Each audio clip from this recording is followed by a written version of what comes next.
¿Qué es una red de computadoras? En términos generales, una red de computadora no son más que un conjunto de PCs y dispositivos que están conectados entre sí, por lo tanto son capaces de compartir información.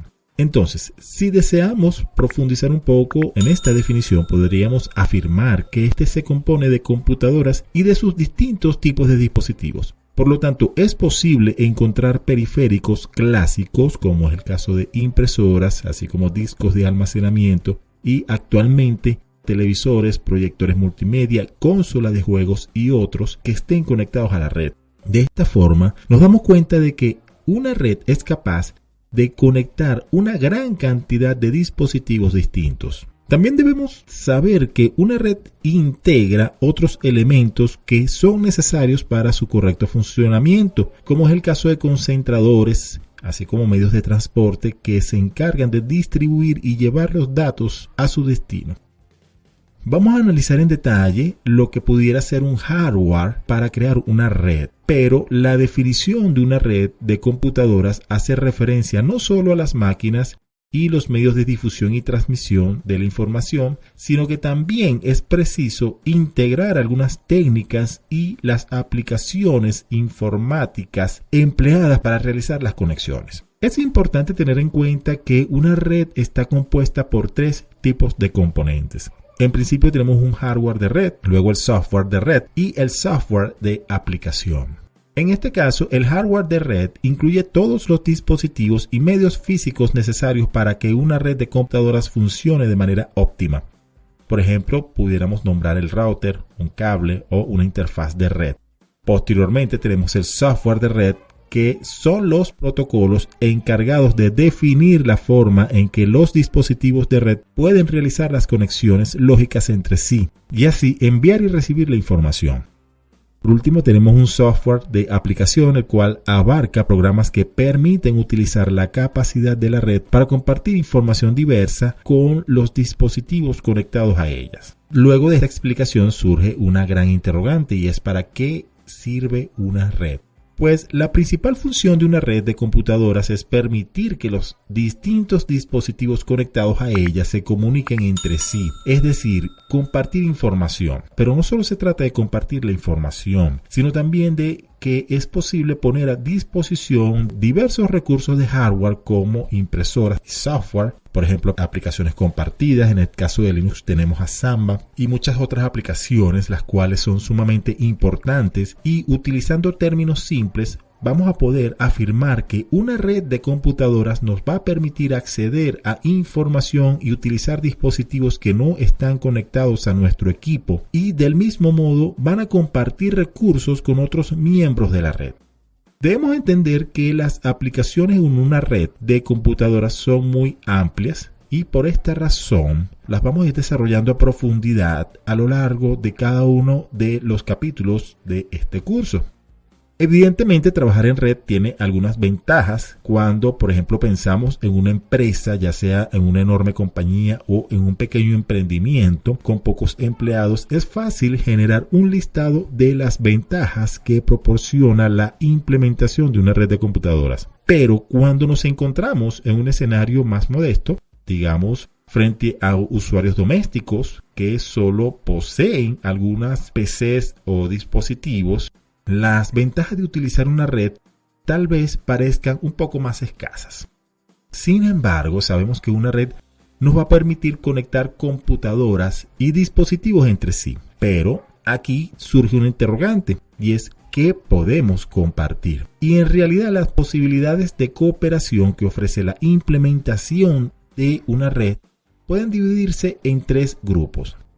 El primer grupo son los recursos, luego la información y por último los servicios. En este caso, los recursos se tratan de que en una red nos permite compartir el acceso a ciertos recursos, por ejemplo, impresoras, procesadores, grabadores de DVD, por ejemplo, grabadores de CD, instaladores. Nos permite también o nos permitía en un momento utilizar la comunicación a través de los antiguos faxes. Cuando hablamos de los recursos, nos referimos también a dispositivos y piezas de hardware que pueden ser accedidos y utilizados por otros usuarios de la red. En este caso, hablando de Linux, podemos nombrar lo que serían los servidores. Son parte de nuestros recursos y de esto vamos a hablar más adelante.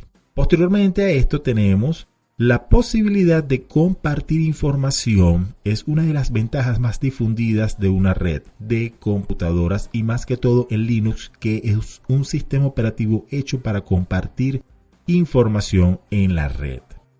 Es posible no solo compartir información de texto, sino también audio y video. Esto también lo podemos hacer en Linux recientemente. Por último, tenemos lo que son los servicios. Podemos entender que los servicios son un conjunto organizado de información específica a los cuales es posible acceder a través de los recursos. Por ejemplo, el recurso denominado impresora nos permite obtener una copia de un documento a través del uso del servicio de impresión habilitado en una computadora conectada a la red. Pero en realidad las ventajas de trabajar en red tienen que ver más con la posibilidad de compartir recursos, información y servicios, y como podemos imaginar, estas ventajas no discriminan entre grandes empresas y usuarios domésticos.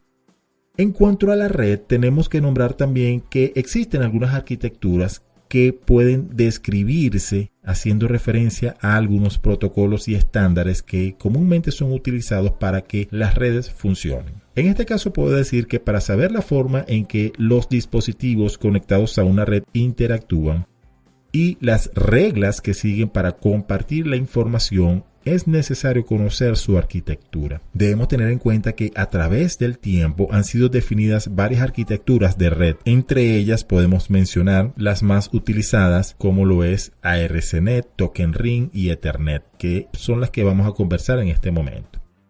ARSNet fue desarrollada en los años 70, es una arquitectura sencilla y flexible que puede presentarse en una topología en bus o estrella. Posteriormente tenemos lo que es el Token Ring, que se trata de una arquitectura de red de los años 80 que aún sigue teniendo importancia con respecto a otras consideradas obsoletas. Posteriormente tenemos la Ethernet, que se trata de una arquitectura más utilizada en la actualidad porque se puede adaptar fácilmente a entornos de red pequeños y grandes. Asimismo, el apoyo de los fabricantes de hardware de red y la ausencia casi absoluta de problemas en su implementación la han convertido en una excelente alternativa actual para todos los escenarios.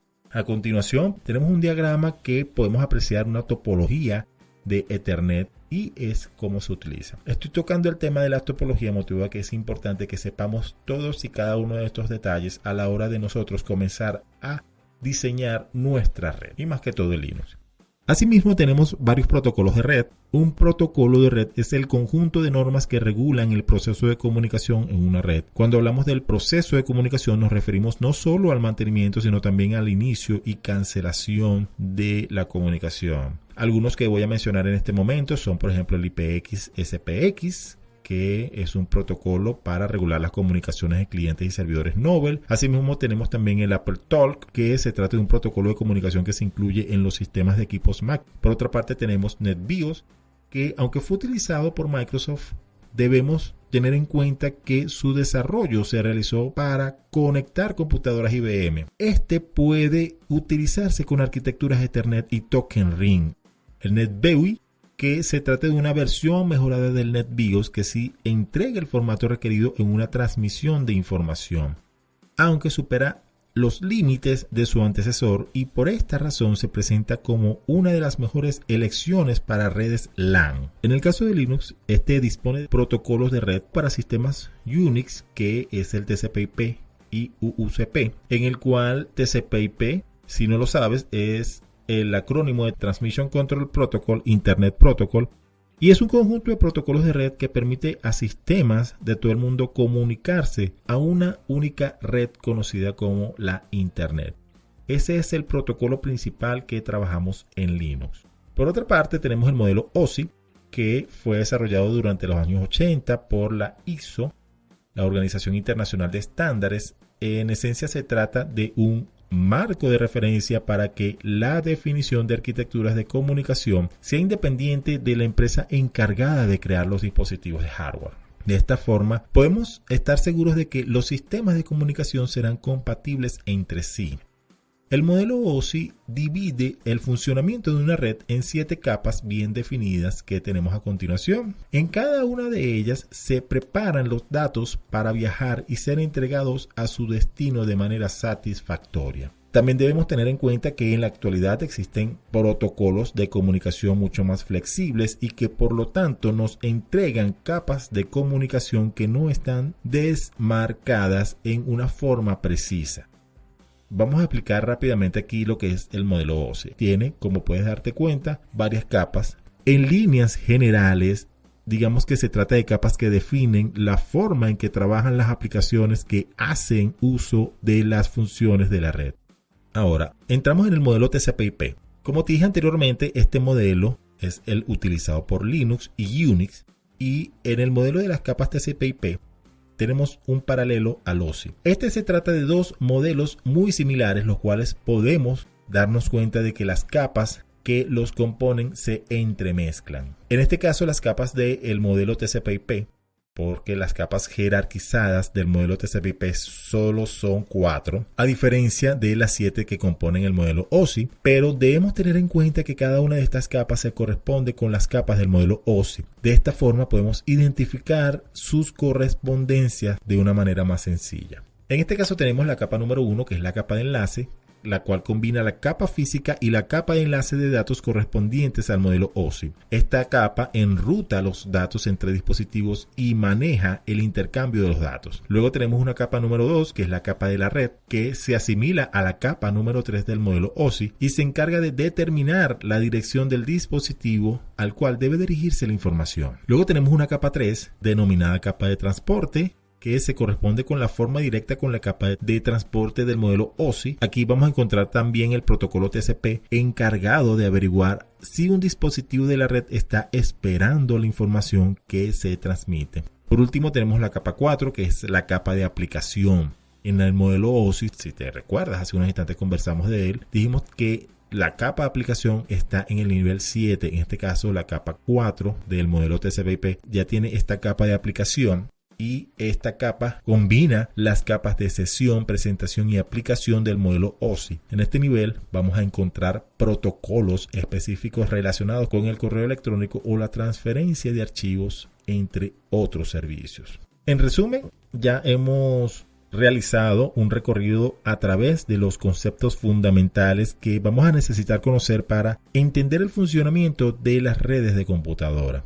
Nos acercamos a una definición de red y también detallamos para qué sirve y las ventajas que nos proporciona su implementación. Definimos las distintas arquitecturas de red y conocimos algunos de los protocolos más utilizados. Por último, descubrimos el modelo OSI y el modelo TCP/IP, en qué se asemejan y en qué no. Asimismo, aprendimos que el modelo utilizado por Linux es el modelo TCP/IP, junto al funcionamiento de cada una de las respectivas capas de la red. Así que esto es todo por esta clase y nos vemos en el próximo comando.